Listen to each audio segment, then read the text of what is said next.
turtle again, but this time we're going to put him on his back.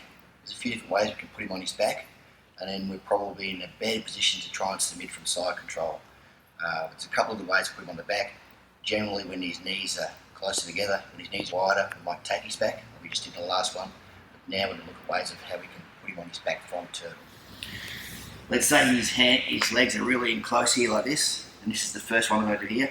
Once again, it's very important that I always keep as much weight as I can through the middle of my torso and the middle of Max's, so it's across here. That's the maximum weight we can get. I don't want to be down the back, I don't want to be too high, too low, or at the front. I want to be both in the middle, so our waists are probably touching here. Now, in this situation here, I'm looking for chokes. He's defending his neck with his hands. See? So there's not much going on here, this here. So I know his knees are in close, so I just put my fingers in the outside cuff of his pants. Just as always a little spot here in a crease. Put some fingers in here. I keep my weight here, this here, and I just get this hand here on his shoulder. Same thing, right here on his shoulder. Now, what I do is I post from this leg here, and I bring my right knee, almost punching it into Max's left knee, which is closest to me. So we go in here like this here, here, and here. I roll him up. Here we go. So it's like for those people who have made beds before, it's like putting a doona on. So I'm getting Max here, my knee comes inside like this, I roll Max up my leg. When he gets to about here, I kick my hip forward. I go like this here, because I've got the outsides, he has to come down. So watch again. Here we are. I'm just defending his neck so I can't get submission. His knees are in tight. He's being really, really cautious. Find the outside crease on the leg. Something in the shoulder. Then my knee comes back into Max here. And I roll him up that knee. And this is a good hold here because if he tries to run away, he can't.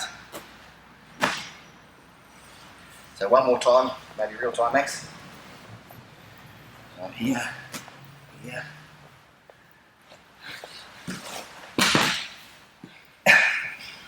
It looks a bit brutal, but it does work really well when they're in that real tight ball. Next one is when he's really, really tight again as well. Okay. He's defending his neck. I can't get hold of his neck. As we said, I'm in tight, nice and on the middle of him, with the middle of me. You should be feeling some weight here. See, he's defending his neck well, so they put their hand up here. It's the correct way to defend, by the way. What I do is I grab that hand closest to me. So if Max sits up, I've got this. So I'll grab his hand, just on his wrist bone here, he can never get that back. I'm not squeezing, I'm using two fingers. It's very, very powerful. So he's defending his neck, and I've gone like this. So I'm here, and I have this. Now what I do is I turn my elbow, keep all my weight on the shoulder, I turn my elbow over onto Max's back of his head.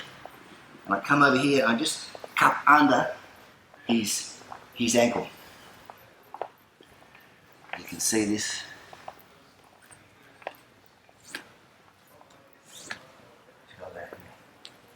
That's all good. Now, what I do is I start to move around here like this. Put my knee on that side of Max's head. Now I just roll him, lift, and roll him over. You can't stop it. You can't stop it.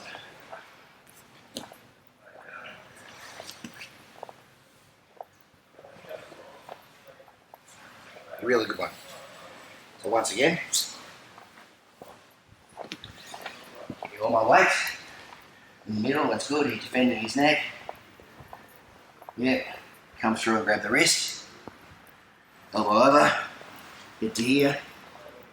Under his lower ankle. And I can move across here with my right knee here. And I just drag him over, look. There he goes. There he goes. Now I get to here, catch this. Here. And there he goes. Very hard to stop. Now I've got a party happening here as well. With all these arms. Okay. So 2 escapes, 2 ways of turning him over to side control from turning.